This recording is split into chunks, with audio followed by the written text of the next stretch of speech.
I'm Tommy Salmons. This is year 0. I want to continue my thoughts that I had expressed in the Substack I had released earlier this week called Dwindling Confidence and Growing Liberty. If you haven't found my Substack and you're interested, it's tommysalmons.substack.com. tommysalmons.substack.com. At this point, I'm not charging for anything. I'm not asking for any money. Just like I haven't asked y'all to donate, to Patreon or anything like that up to date, especially with this year and the way this year's been going. I want y'all to be able to get, information as if you want to hear what the information that I am, giving out, then I want y'all to be able to get it, and I don't want you to feel like you have to pay me for it. And if I keep getting requests, for how to donate or where to donate, I'll get everything set up for y'all. And but I'm not absolutely too concerned about that at this point in time, just because I don't think that it's an appropriate time of year or an appropriate year or an appropriate time to be looking at that. I'm looking at other ways to make money, and at this point, I'm comfortable enough between the work I'm doing, driving a truck, and Beatrix, and the things that she's doing. So we're not hurting at this point, so I'm not going to push that upon you. But if you're interested, it's tommysalmons.substack.com. It's TOMMYSALMONS.substack.com. I'll be going on like bullshit rants about ideas I have or thoughts I have or what ifs, and some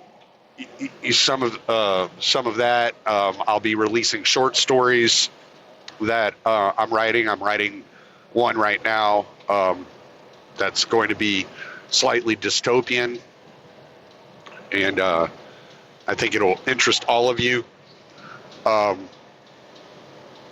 And it's just a place for me to exercise my writing skills and to continue my love of writing in a way that is productive and keeps me nimble in writing, because I've always loved writing ever since I can remember. That's reading and writing have been my passions for decades. So, oh God, I can say I'm decades old. Holy shit, I'm 4 decades old. I don't suspect I'm going to hit a century, but that's just me.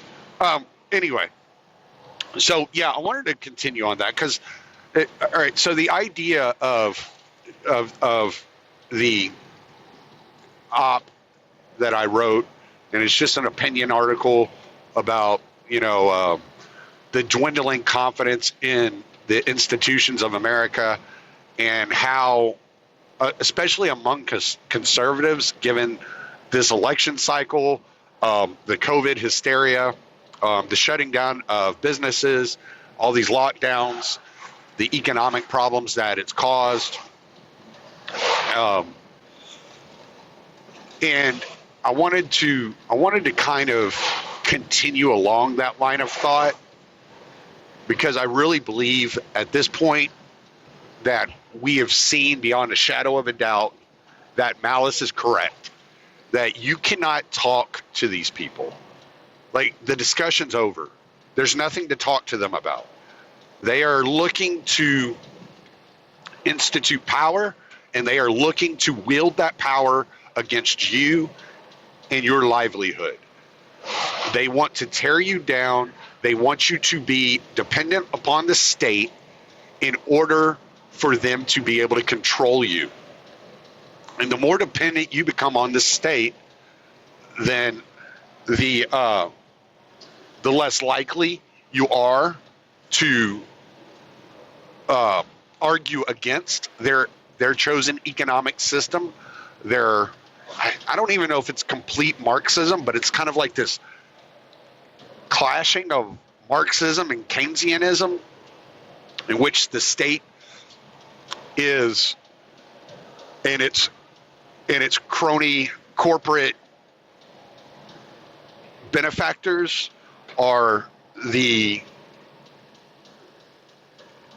distributors of wealth, and not only among the nation, but among all nations and throughout the entire world. If you've looked into Klaus Schwab and the Great Reset at all, I'm sure you've heard him say that this is a time for a new social contract, which I didn't sign the first one. I don't expect they're going to ask me to sign this one. But I don't see this as I don't see the potential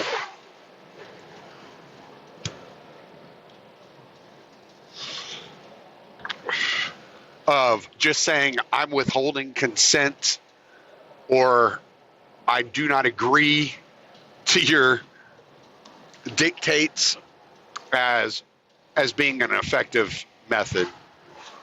We are going to have to it's not enough to be against a social contract. You have to actively be anti-social contract. And so I think the way to do that is to be actively independent and individualistic. And I tend to look at the right, and not even necessarily the extreme right, like when you're getting into the kind of I can't think of the guy's name, but more of the white nationalist side. Richard Spencer, that's what I was trying to think of. Not him, because he's very much more of a socialist in his economic theory. He believes that everything the state is doing is great, but it should only be available for white people, and that white people need their own space and their own.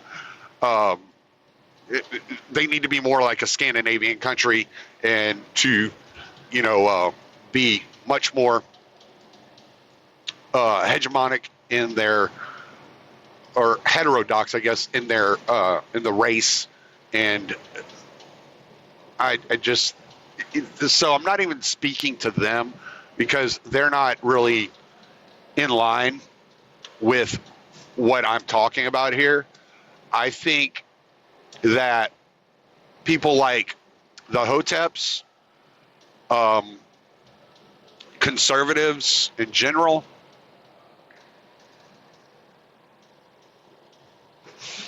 minarchists, libertarians, even to an extent populists, though populists do seem to advocate more debt and deficit and social programs than I am comfortable with, are our best bet as far as creating a conglomeration of forces and ideas, and to spread our ideas.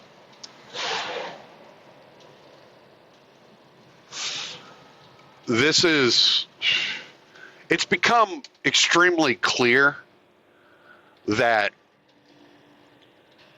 there is the call or the desire, the need, I guess, for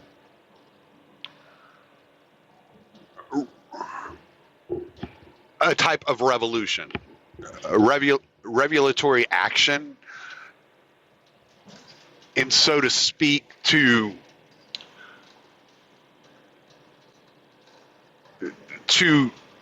counter the authoritarianism, the totalitarianism that is being perpetrated on all of us. And it feels like the only right, there are right and wrong ways to accomplish this. There are right and wrong ways to approach this. What we're looking at is a situation where it can easily turn out to be my chosen authoritarian versus your chosen authoritarianism, or it can become my liberty, our liberty, versus your authoritarianism. And the latter is much preferred to the former. And I say this in thinking that, along the lines of thinking that counter economics and agorism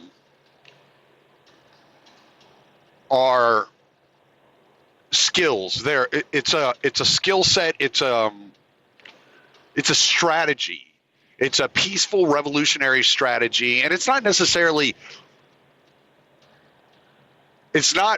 Peace is not required for this strategy to be effective. And so what I am. Okay, so let's back this up just a tad bit.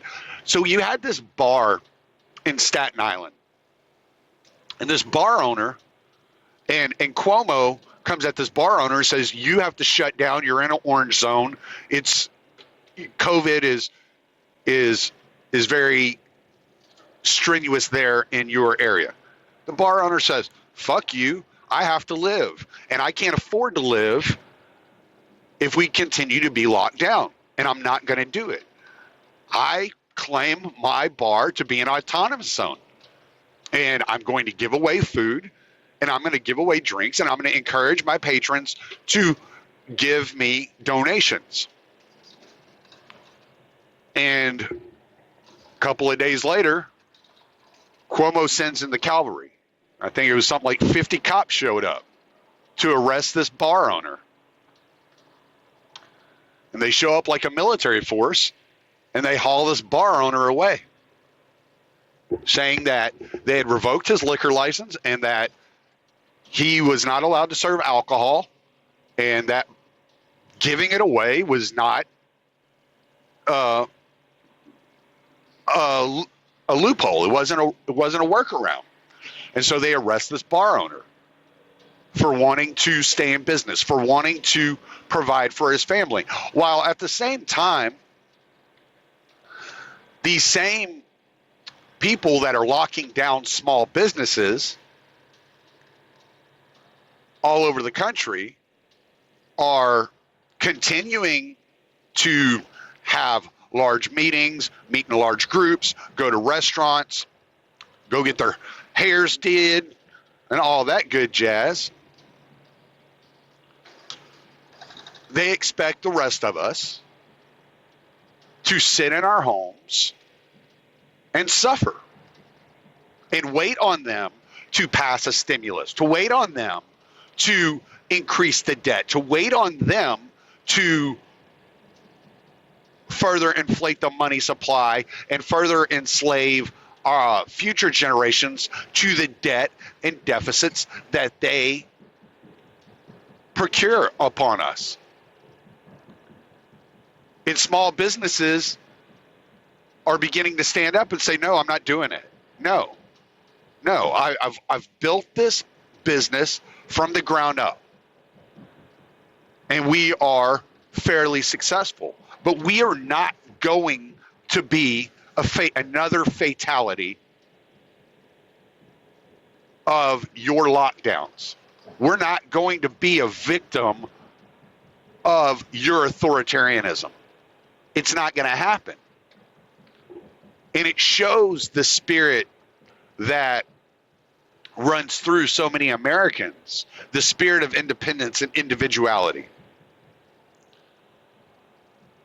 that runs through so many Americans, and through the pulse of what many of us believe to be the rugged individuality. And it may be a myth. Okay, let's say it is a myth, but it's not a bad myth. It's a good myth. It's something to strive for. It's something to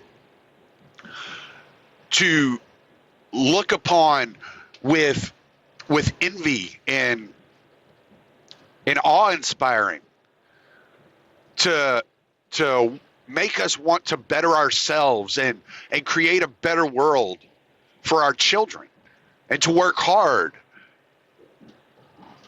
and to succeed and to create wealth and influence for our children, for our children's children, for our spouses. Yet the government wishes for you to believe that they have the authority to shut you down, to stop your progress, to stop your momentum in moving forward. And they have no such authority. Who gave them that authority? And the more that the government attempts to dictate the authority upon you, to shut you down and to control your life, the more the left, the neoliberals, the socialist, the Marxist, the authoritarians on the left come out of their shell and get vocal about putting you on a list, about locking you up for caring for your family, about putting you in prison, which are turning into the gulags of the Soviet Union. And they don't care that you've done nothing harmful, that you've done nothing to victimize other people. They care that you are potentially carrying that terrorist within you, that invisible jihadist known as COVID-19, and that you could be spreading this disease. But the disease isn't only an illness. The disease is information. It's your thoughts. It's the individuality. The lack of responsibility to your fellow man. The lack of responsibility to the earth. And though I think I appreciate nature probably as much, if not more, than most people. My Saturday morning, or Sunday morning, when I'm at home, is sitting out on my front porch in silence, drinking my coffee, and staring out into nature. I have a wonderful view of nature at my house, living on, a few acres, like 8 3/4 acres. And I enjoy nature, and I don't want to see it battered and beaten and destroyed. I don't. But most people don't either. Most conservatives don't. And because you may have questions about what is the climate science and what is the effects of greenhouse gases and what is the effect of carbon dioxide and carbon monoxide and what are the best ways to go about it and how can we make our energy sector more clean, and as opposed to completely and totally destroying our ways of life in order to further enrich those that are already rich so that they can placate the authoritarian left, the corporate left, as I've become to call them.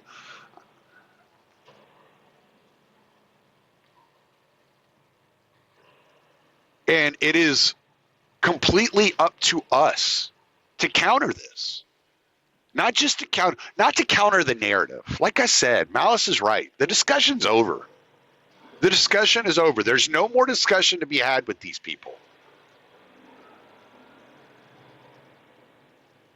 They believe that society is the parental structure and that it is up to society to raise your children. That it is up to men to police men, for women to police women. And not even that, because there's no policing those that are the perfect goddesses of the coming matriarchy. But white people must police white people. And that it isn't a parent's fault. It isn't the parent's responsibility to teach their children and to raise their children to the best of their ability. It is society's job. And this was the whole purpose of the public education system. And it's all coming to fruition. It's all coming full circle now. And so the discussion is not to be had. It is just, it's time for a revolution. And a revolution in such a way that it isn't my ideas versus your ideas.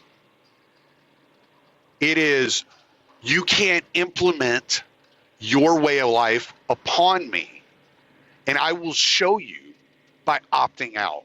I will no longer participate. I will no longer work within your overly regulated system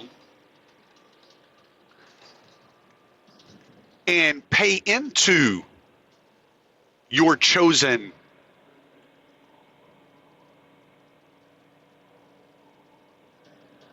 institutions, your favored programs. I will not participate, and I will not be held accountable or liable for these institutions or these systems. I will move at my own pace, in my own way, along my own path, and I will organize with those willing to operate outside of your system, outside of your path.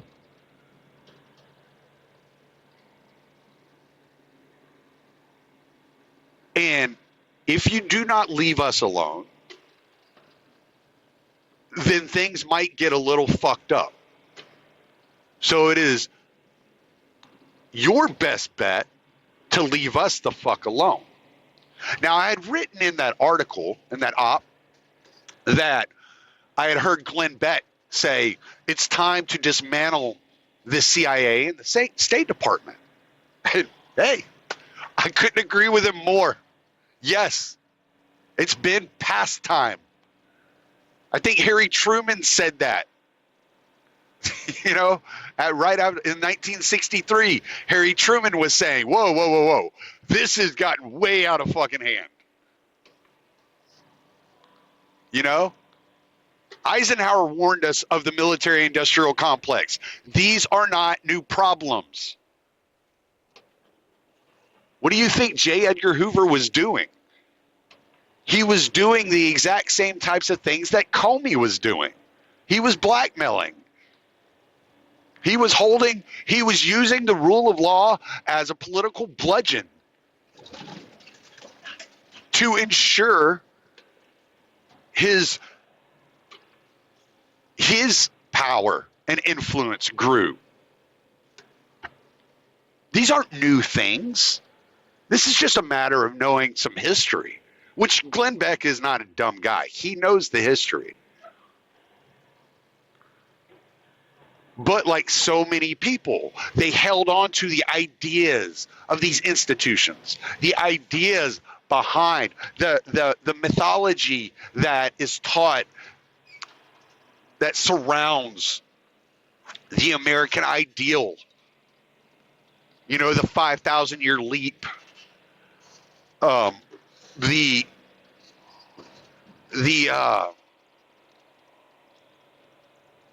the Constitution as being doctrine and just this brilliant document that is, you know, like came down like manna from heaven upon the founding fathers to create a more perfect union, system of government that is created out of consent of the governed. But when's the last time you consented to being locked up for non-violent offenses? When's the last time you consented to being told that you couldn't wash seeds in order to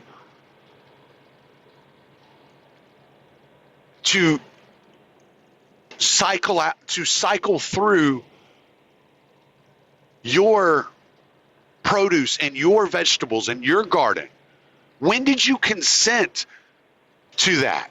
When did you consent to them sterilizing the crops that grow so that you had no choice but to turn to Monsanto and these corporations and buy seeds from them? When did you consent to that? When did you consent to pharmaceutical companies being able to dictate which drugs you may or may not take? When did you consent to that? The answer is you didn't. You never consented to that. So the solution isn't arguing with these people. The solution is not talking to them and telling them, no, fuck you, you're wrong. No, it doesn't matter if you tell them they're wrong.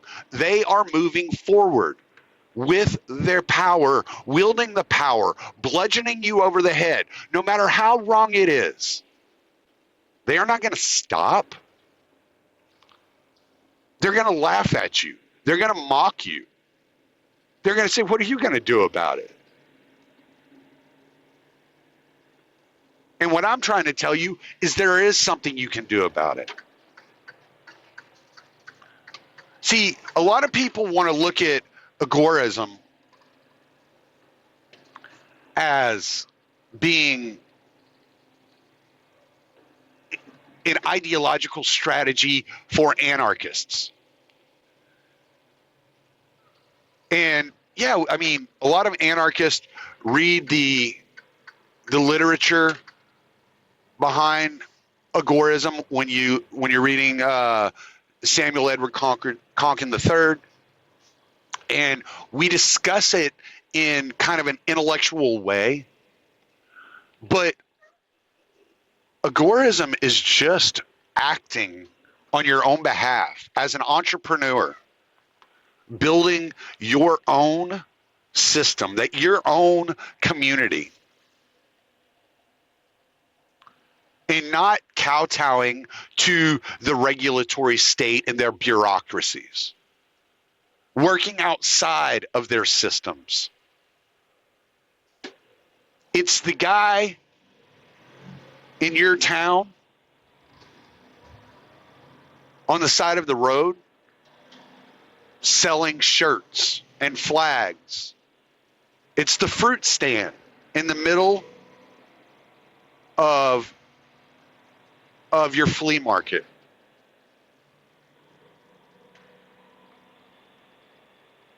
It's the vegetable garden that your neighbor grows.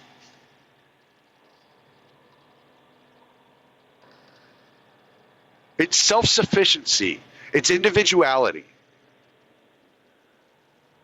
And until enough people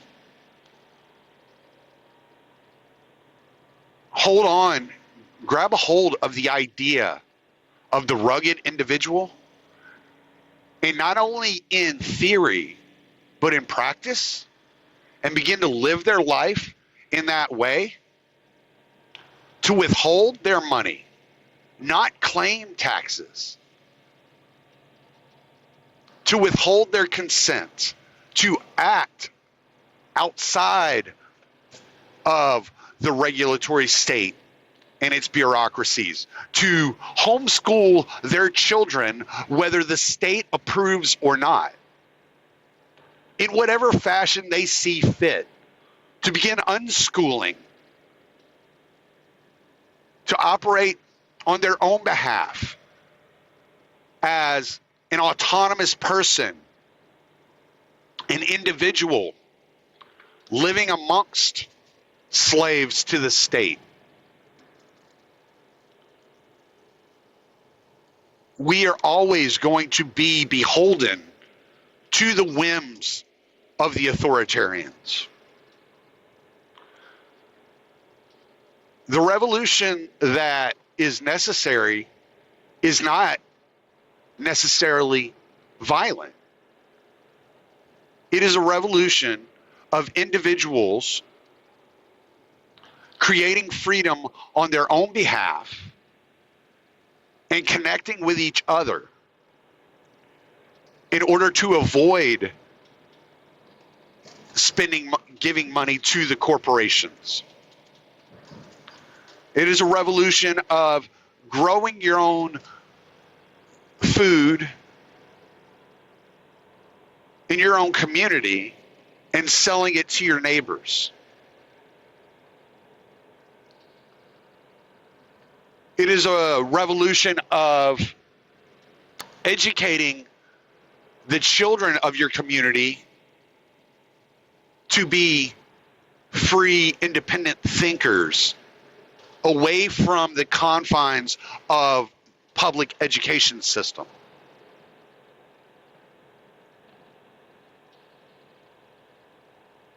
Now, Glenn Beck had a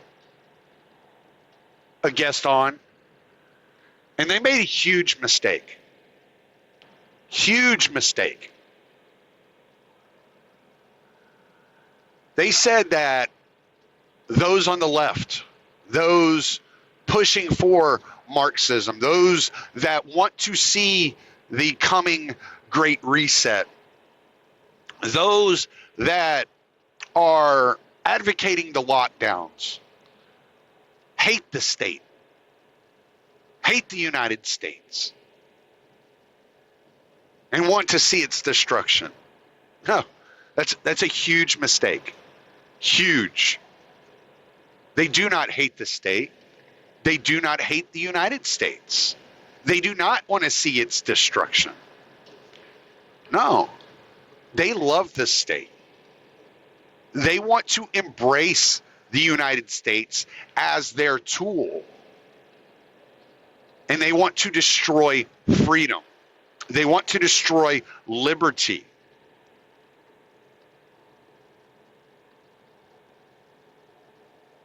They wish only to wield that power that the United States stands for, that power they love, that authority.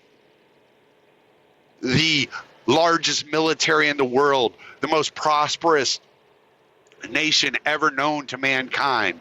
They wish to wield that authority.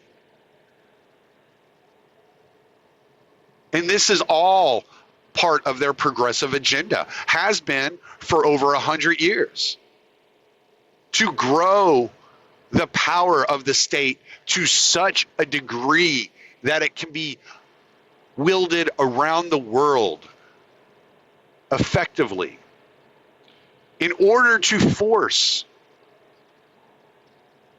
all persons all around the globe into their chosen system, into their socially engineered eugenic system.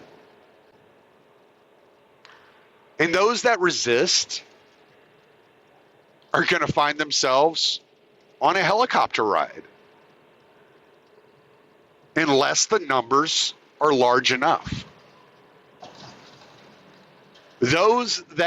Every person I know that speaks of individual liberty or individual responsibility are conservatives, libertarians, or anarchists. And I'm telling conservatives, libertarians, and anarchists that the only way to counter what is coming is by embracing the tactics of agorism, to create a secondary economic system outside of the scope of the government, outside of their purview. And that by continuously working within this system that is being utilized and weaponized against your liberties and your freedoms, your individuality,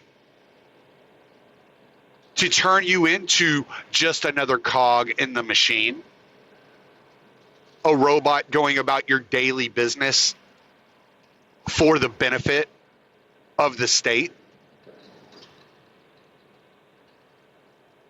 that you must, if you are looking to counter that, it is not going to be through violent means. It is going to be through shadowy means. You are going to have to fall into the shadows and create, as John Bush calls them, freedom cells and small communities in which you work together.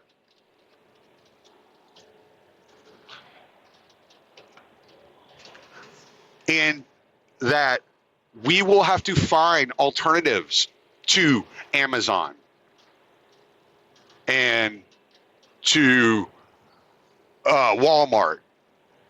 We're going to have to find other freedom-loving individuals to support financially during this time.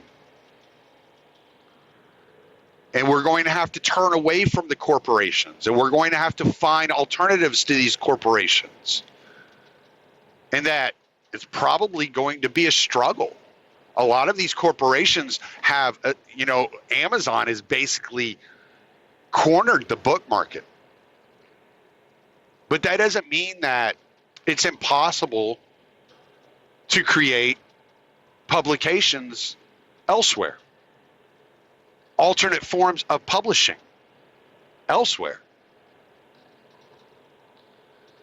And it's going to be a process of creating these systems and these freedom cells in order to counter the effects of the globalism and the large corporations and their governments.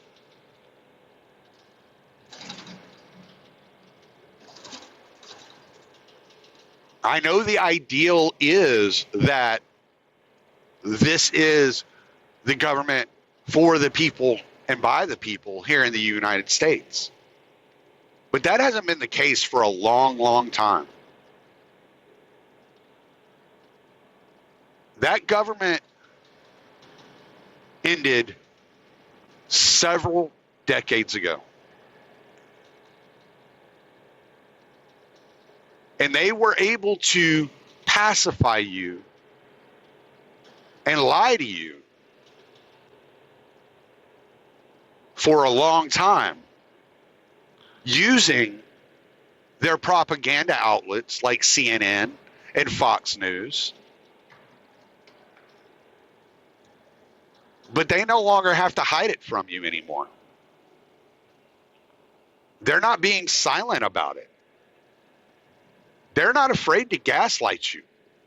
They're not afraid to talk about the Great Reset in one breath and then call you a conspiracy theorist when you say you disagree with it.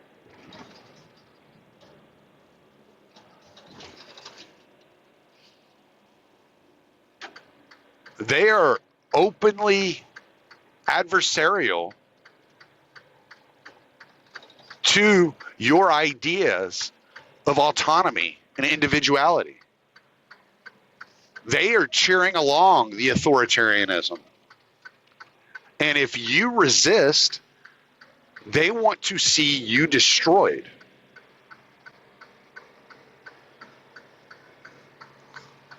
And they have created enough public sentiment and advocacy within the public to get away with it.